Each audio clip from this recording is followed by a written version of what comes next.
आती है, आपके धन से रिलेटेड समस्या भी आ सकती है, संतान।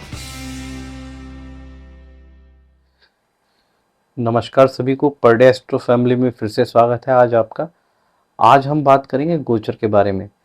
देखिए, ज्योतिष के अंदर आपको मालूम है कि पास्ट का, फ्यूचर का, प्रेजेंट का कैसे पता चलता है। तो पास्ट का तो सबको पता है, प्रेजेंट में जो चल रहा है उसे भी पता है, लेकिन फ्यूचर में क्या होगा ये किसी को नहीं पता।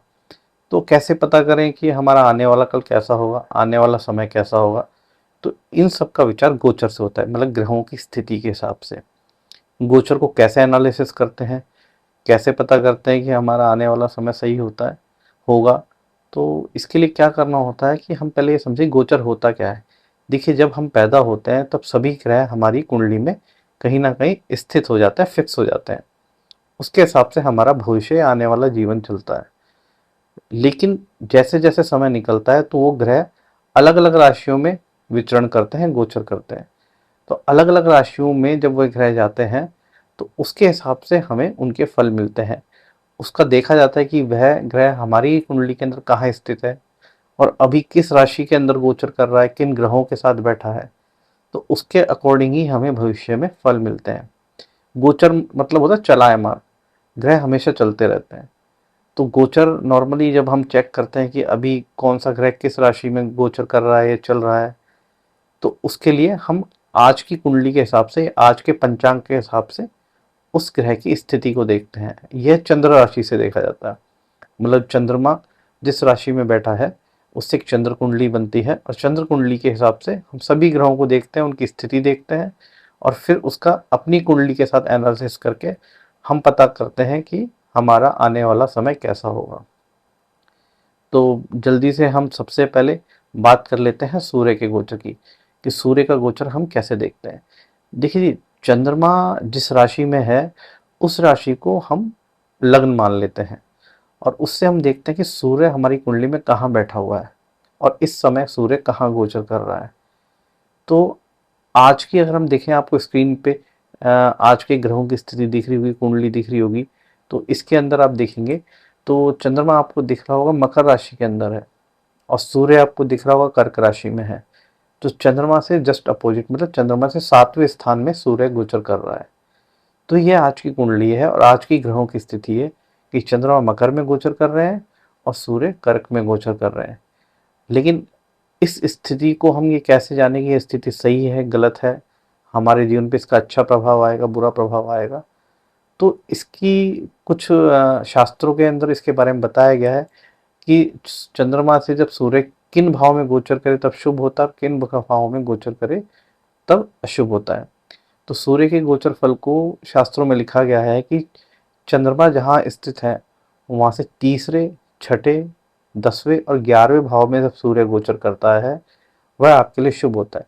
देखो, सूर्य एक राशि के अंदर लगभग एक महीना रहता है, ऐसे पूरे 12 महीने 12 राशियां कवर करता है। तो वो पूरा एक महीना वो एक ही राशि में रहता है, तो पूरा एक महीना आपके लिए कैसे गुजरेगा। क्योंकि सूर्य हमारी आत्मा है, ये मान के चलिए सूर्य हमारे पिता है, हमारी आत्मा है, हमारा बल है, हमारी शक्ति है, और चंद्रमा हमारा मन है, हमारी माता है। तो सूर्य और चंद्रमा का हमारे जीवन पे सबसे अधिक प्रभाव है। तो सूर्य पूरे एक महीने को कवर करता है, तो पूरा वो महीना कैसे निकलेगा।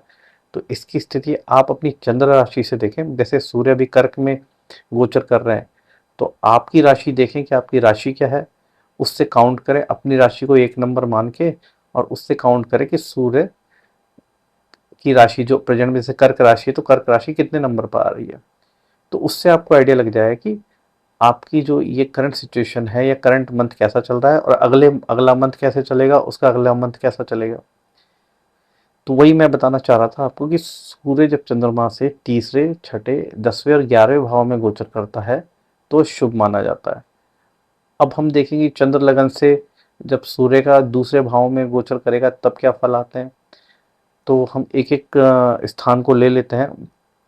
तो जब सूर्य चंद्र लगन में आ जाता है, मतलब पहले भाव में जिसमें चंद्रमा है उसी में सूर्य गोचर करता है, तो कहा गया है कि धन का नाश होता है, अशुभ होता है, व्यक्ति के मान सम्मान में भी कमी आती है, स्वास्थ्य अच्छा नहीं रहता, कुछ ना कुछ डिजीज, बीमारी लगी रहती है, समय पे भोजन नहीं मिल पाता, दोस्तों से, परिवार वालों से वाद विवाद होता है, अगर सेम ही भाव में सूर्य गोचर कर रहा है।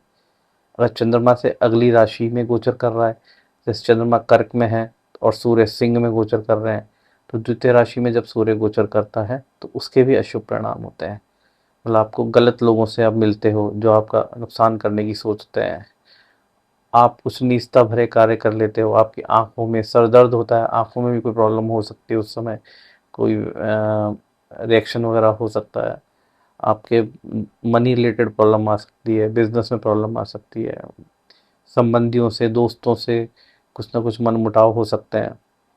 तो लगभग ये पूरा महीना मतलब सुख नहीं मिलता इस पूरे महीने में जब वो दूसरे भाव में गोचर करता है। जब तीसरे भाव में गोचर करता है, तीसरा भाव जैसे हमने बात करी थी, तीसरे, छठे, 10वें और 11वें ये भाव सूर्य के गोचर के लिए शुभ हैं आपके चंद्रमा से।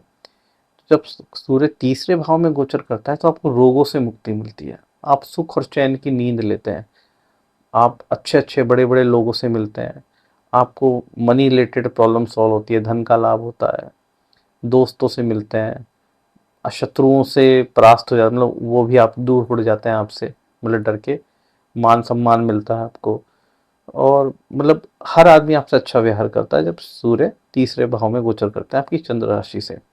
इसी तरीके से सूर्य जब चंद्र राशि से आपकी चतुर्थ भाव में गोचर कर रहे हैं तो ये मान के चलिए ये थोड़ा अशुभ होता है, आपको मानसिक तनाव में रहेंगे आप, आपको शारीरिक कष्ट हो सकते हैं, घर में लड़ाई झगड़े होंगे, पति पत्नी में लड़ाई झगड़े हो सकते हैं, जमीन जायदाद से रिलेटेड समस्या आ सकती है आपके जीवन के अंदर, अ, सुख नहीं मिलता, आप निरंतर मानसिक परेशानी में जूझते रहते हैं, कहीं यात्रा कर रहे हैं उसमें असुविधा होती है दुनिया जहान की, लोग परेशान करेंगे आपको, कहीं ना कहीं हर काम में अड़चन आएगी।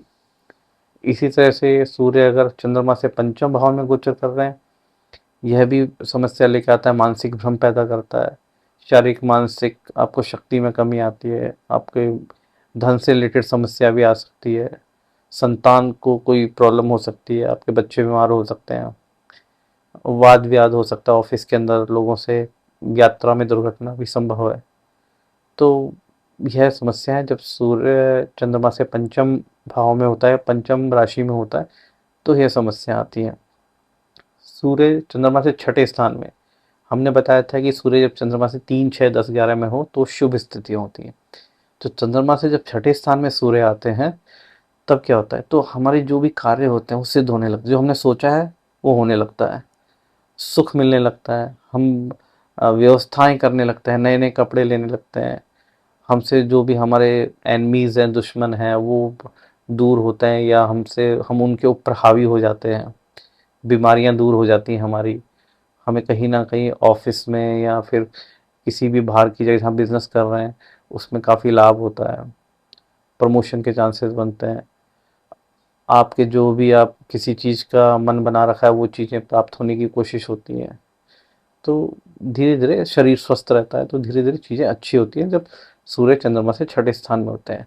अच्छा, सूर्य जब चंद्रमा से सातवें स्थान में होते हैं तो फिर समस्या होती है, आपस में दाम्पत्य जीवन खराब होता है, पति पत्नी के बीच में लड़ाई झगड़े होते हैं, बच्चे बीमार हो सकते हैं, वाइफ को प्रॉब्लम हो सकती है, शारीरिक कष्ट हो सकते हैं, आप कोई बिजनेस करते हैं उसमें समस्याएं आ सकती हैं, यात्राएं आपकी कष्टकारी हो सकती हैं, पेट से रिलेटेड, सिर से रिलेटेड समस्याएं आ सकती हैं, धन मान हानि से रिलेटेड आपको प्रॉब्लम आ सकती है आपके जीवन में। इसी तरह से चंद्रमा से जब अष्टम भाव में गोचर करते हैं तो जातक को नॉर्मली क्या अपने जो उसके द्वारा जो बुरे कर्म किए गए हैं पास्ट में उसका फल मिलता है, दोस्तों से लड़ाई झगड़ा होती है, आपको मतलब ऐसे ऐसे बीमारियां आ जाती हैं जो इनका पता ही नहीं चलता शुरू में तो एक्चुअली वो समस्या है क्या, कोई ना कोई आपके पास मुकदमा चलने के चांसेस होते हैं, कोई टैक्स कोई जुर्माना लगने के चांस हो जाते हैं, खर्चा अधिक होता है, बुखार होने की संभावना हो जाती है, कई बार तक तो आदमी मृत्यु शैया तक पहुंचने की संभावना रहती है, अपमान होता है, हर कोई आपका अपमान करके चल जाता है। तो अष्टम भाव में काफ़ी कष्टकारी हैं सूर्य।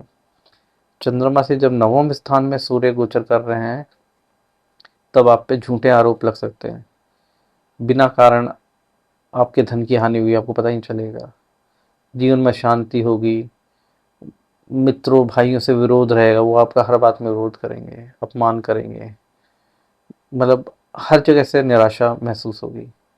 चंद्रमा से जब 10वें भाव में सूर्य गोचर करते हैं तो ये आपके लिए शुभ होता है। आपको धन की, मित्रों का, सबका सुख मिलता है आपको। आपकी प्रतिष्ठा बढ़ती है, दोस्तों मित्रों में आपका मान बढ़ता है। आप नए नए अच्छे अच्छे लोग आपको मिलते हैं। आप जो कार्य करते हैं उसमें आपको सफलता मिलती है। पदोन्नति होती है, प्रमोशंस होते हैं जॉब में, आपका गौरव प्रताप सब बढ़ता है जब सूर्य 10वें भाव में गोचर करते हैं। ऐसे ही सूर्य जब चंद्रमा से 11वें भाव में गोचर करते हैं तो वह भी बहुत शुभ होता है। मतलब आपको धन प्राप्ति के नए नए भोजन व्यंजन मिलते हैं, नए पदों पे आप बढ़ते हैं, आपके बड़ों लोगों द्वारा आपका बहुत मान सम्मान होता है, स्वास्थ्य लाभ होता है, आप आध्यात्मिक और मंगल कार्यों में इन्वॉल्व होते हैं, आपका आध्यात्मिक लाइफ आपकी आगे बढ़ती है, सात्विकता की वृद्धि होती है। मतलब बड़े पिता जैसे लोग भी आपकी उन्नति से बड़े खुश होते हैं, वो भी आपको सहयोग देते हैं पूरा। चंद्रमा से जब सूर्य द्वादश भाव में गोचर करते हैं, 12वें भाव में गोचर करते हैं, तब थोड़ा सा अशुभ होता है। कार्य की जहाँ काम कर रहे हैं वहाँ समस्याएं पैदा होती हैं, आपके व्यय बढ़ जाते हैं, कई बार काम के स्थान पे समस्याएं झेलनी पड़ती हैं, बुखार आदि होने लगता है, आपको अपने साथ वाले ही आपका विरोध करने लगते हैं, आंखों में सम प्रॉब्लम आने लगती है, दोस्तों का व्यवहार बदल जाता है आपके प्रति, अपमान की संभावना होती है। तो देखिए सूर्य की ये जो मैंने बताया, ये जो सारी समीकरण है, ये खाली ऐसा नहीं कि एक मैंने आपको बेसिक बताया कि सूर्य जब आपकी चंद्रमा राशि से इन इन स्थानों में गोचर करते हैं तो ऐसा होता है। इसके अलावा बाकी परिस्थितियां भी देखी जाती है कि आपकी उन राशि में ग्रह कौन से बैठे हैं, किन ग्रहों की दृष्टि है, आपका सूर्य किस पोजीशन में है, चंद्रमा आपका किस राशि में बैठा है। तो बहुत सारी चीजें देख के तब पूरा पूर्ण रूप से एनालिसिस होता है कि आपका यह समय कैसा जाएगा। यह एक बेसिक है। इस बेसिक के हिसाब से आप ऑलमोस्ट 40-50% लगा सकते हैं कि आपका ये महीना शुभ जाएगा या अशुभ जाएगा।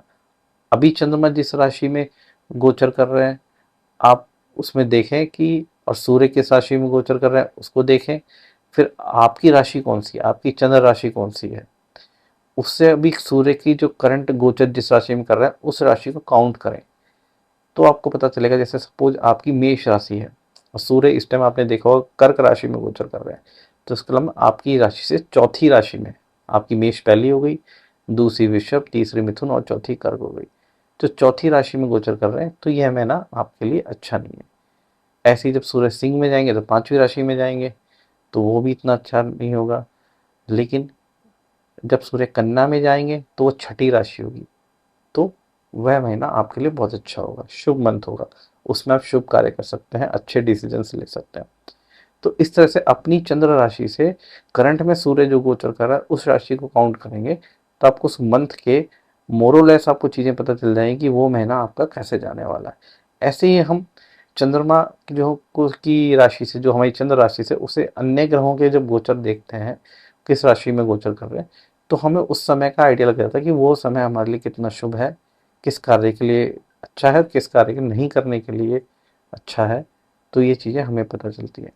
तो गोचर ही एक ऐसी चीज़ है जो हमारे भविष्य को निर्धारित करती है कि भविष्य में आने वाला कल हमें कैसा रहेगा, कैसा अच्छा चलने वाला है, बुरा चलने वाला है। खाली गोचर से नहीं, हमें बहुत सारी चीज़ें देखनी होती हैं, उस ग्रह की स्थिति कुंडली में, उस ग्रह की डिग्रीज कुंडली में, उस ग्रहों पर किन किन ग्रहों के दृष्टियां हैं, किस नक्षत्र के अंदर वो ग्रह गोचर कर रहा है। इन चीज़ों का जब हम चेक करते हैं तब रियल पिक्चर सामने आती है। फिलहाल जो लोग एस्ट्रोलॉजी बहुत बेसिक जानते हैं उनके लिए अच्छा है कि वो एटलीस्ट ये पता कर सकते हैं कि कौन सा टाइम हमारे लिए अच्छा है और कौन सा टाइम हमारे लिए खराब है। जय श्री कृष्णा, राधे राधे, धन्यवाद।